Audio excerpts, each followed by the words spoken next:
Welcome to Ultra-versity, and this course is Ultramarathon 101.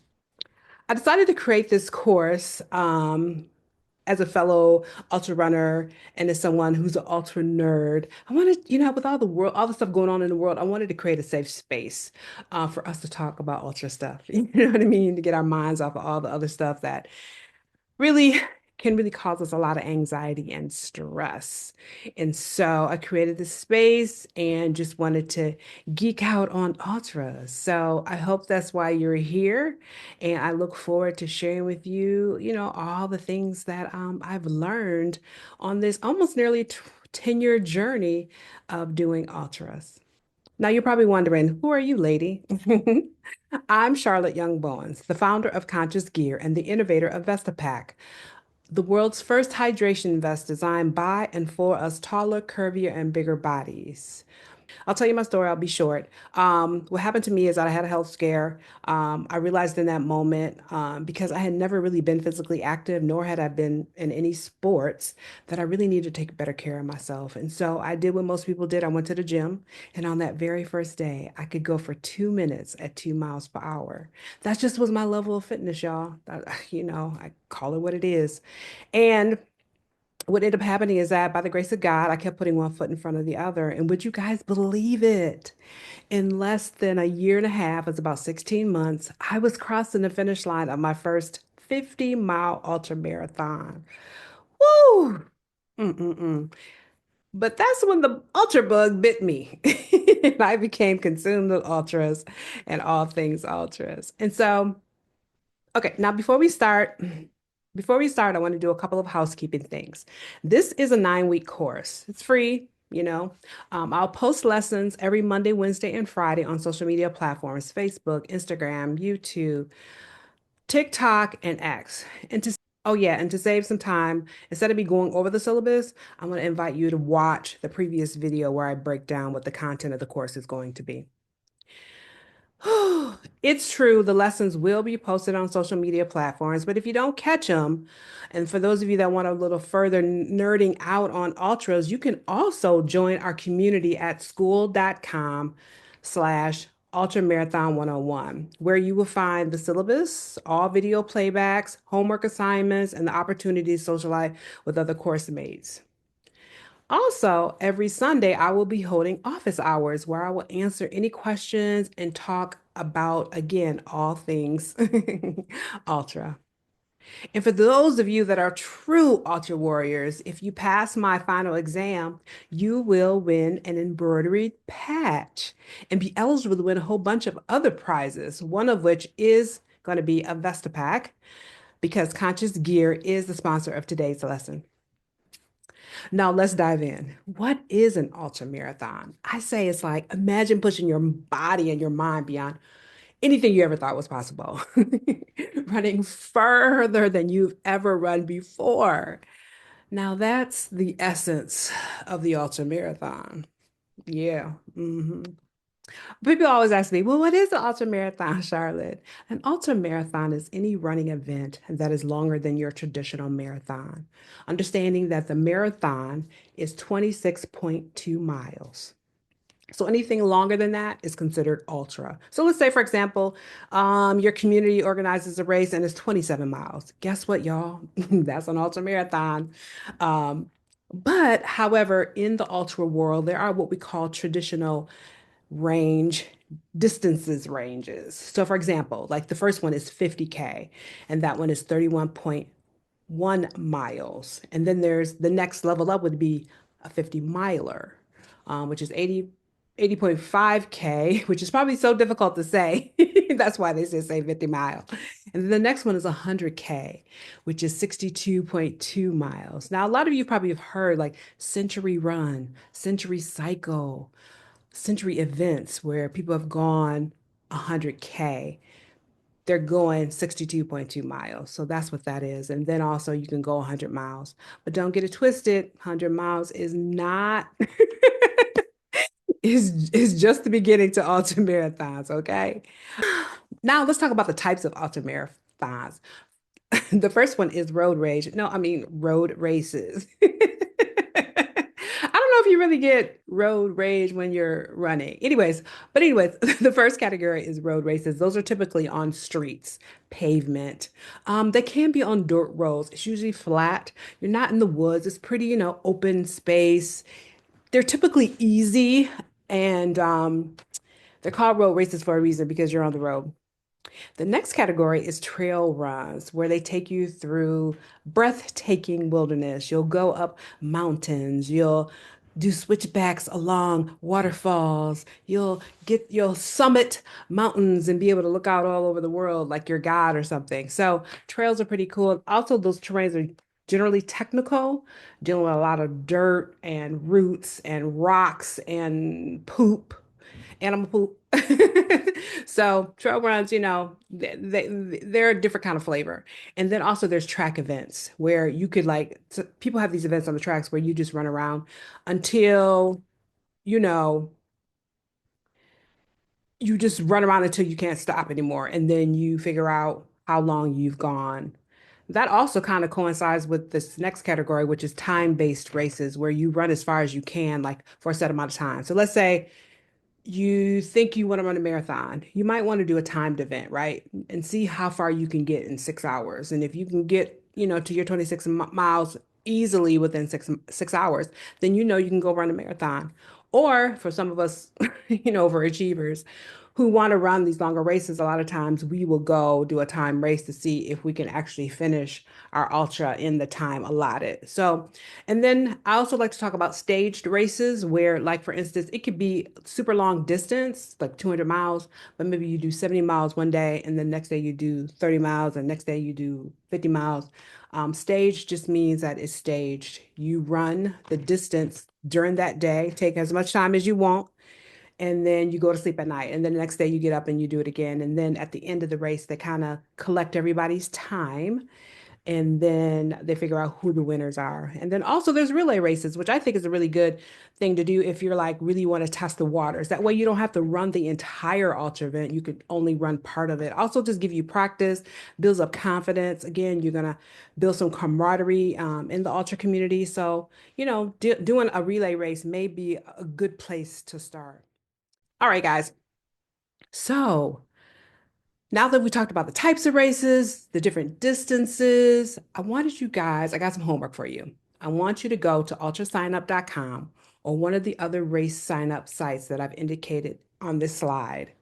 And I want you to search around, look at all the different all the ultra races, right? And pick a couple of those, and then I want you to create a chart comparing the different types of ultra marathons, right? Like put in your chart distances, terrain, time of year, date, unique challenges, and what could be some beneficial outcomes of you doing that race, right? You get to go on top of this major mountain, or you really get to have fun. Like, for instance, I did the gorge and they have a waterfall. Running next to the waterfall was amazing. That might be something you're really interested in too. You might be interested in. And I want to also say that this workshop is also available at our school community. You can go to school.com/ultra marathon 101. And in that community is our class. It's free. You just sign up, and then everything that you need is really there in case you miss class, in case need to, maybe you need to take some time off and you're not going to be able to watch the videos, even on social media. You can go there, and then that's where everything will be. The next subject we're going to talk about, guys, is physical versus mental challenge. Look, ultra marathons are just as much of a mental challenge as they are a physical challenge. While definitely you're going to do the work to prepare your body for the long haul, I'm going to tell you right now, don't get it twisted. It will be your mind that will actually help you get across that finish line. Okay? So just know that it's mental and it's physical. So now we're going to talk a little bit about some significant positive impacts on your mental well-being if you do ultramarathons. One is improved mood and psychological well-being. Ultra running can provide several beneficial emotional impacts, including relief of tension, improved mood, and enhanced self-image. A scoping review found that runners generally presented with lower depression and anxiety and had reduced stress and higher psychological well-being compared to non-runners. Cognitive benefits. Although ultra distance races might have short term negative effects on cognitive function, meaning like for instance, for me, like after I run about 20, 30 miles, I can't like deal with zippers or I can't unbutton things like my, what is it? They call it fine motor and major motor. I don't know. The fine motor skills, that cognitive function kind of eludes me because I don't know, somehow I lose it. But the long-term benefits of consistent running have proven, especially in boosting mood and also boosting your executive functioning. Marathon runners have been found to suffer fewer physical and cognitive complaints, such as headaches and thought dysfunction, compared to non-active folks. Mental toughness and resilience.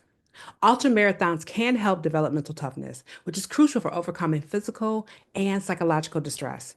This mental fortitude allows athletes to maintain emotional control and stay positive, even in the most adverse situations. Exploration of limits. Many studies indicate that ultra endurance athletes have a greater drive to explore their mental and physical limits compared to athletes in other sports. This pursuit of self discovery and personal growth can be psychologically so rewarding. And Lord knows I am a demonstration and a witness to that. Potential for managing systems. Potential for managing symptoms. For some individuals, ultra running may serve as a way to manage symptoms of mental health conditions. For instance, this research, they conducted a 12-week group-based running program, and it showed positive outcomes for people with complex mood disorders, demonstrating a decrease in depression, stress, and even their anxiety. Now, this next concept is called dose response relationship, which is really interesting, y'all. Hear me out. Research has highlighted a decline of about 33% in the risk of psychological distress. Okay, hear me out.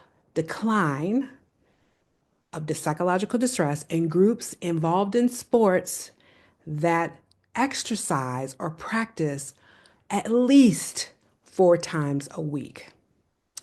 And so, what they were able to deduce from this research is that it suggests that consistent engagement in running activities, including your ultramarathons, may have cumulative positive effects on your mental health. It's important to note that while these positive impacts do exist for ultra runners, the relationship between mental health and ultra running is still complex, okay, y'all?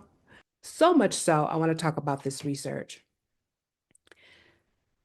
The research says that the key really lies in finding a balance and being aware of potential risk. And based on a study published in Sports Medicine, found that among ultra runners, they will sometimes suffer from exercise addiction, eating disorders, and some even report depressive symptoms. At the end of the day, athletes should prioritize a holistic approach to their well being, considering both the physical and the mental aspects of their training and competition. Look at this picture, y'all. This is you. You're 40 miles into a 50-mile race. Your legs are screaming, cussing you out. Your mind is foggy, but you still got 10 miles to go. But then you run along that crest, you get on top of that hill, and guess what? You see a stunning sunrise. I don't know about y'all. It is in those moments that I remember why I do ultra marathons and why I'm out there in the first place.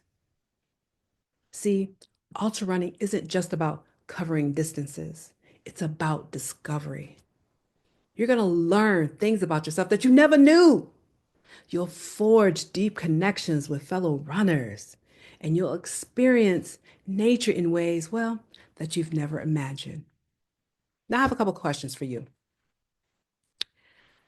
Number one, what's the longest distance you ever run? And I want you to put it in the comment section, or I want you to put it on the school.com website. And then I want you to think about this, y'all.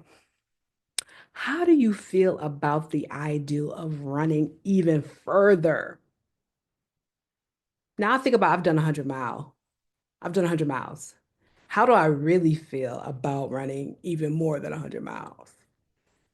Yeah. Think about it and let me know. Remember in Ultra, y'all, you're allowed to go as you please, okay? That means you can walk. That means you can eat when you want to eat. You can take a nap, honey child. And for me, it's all about enduring and finishing. It's not just the racing. I've DNF'd. I may have DNF'd because I didn't finish a race by the cutoff time, but I did finish the race. Um, as we wrap up this lesson, consider this. An ultramarathon isn't just a race, y'all. It's just not. It's just not. It's an adventure. It's a journey of like self-discovery that will push you beyond your limits. Now, do me a favor. Come back on Wednesday for our next lesson where I'm going to talk to you about why do people choose to do ultramarathons? You know, why do us cray people decide to do ultramarathons? And I'll share with you some of the research about why we do ultramarathons. Thank you so much for joining me today. I look forward to seeing you in the next lesson. Take good care of yourself. And as always, I'll see you in the outdoors. Peace and love.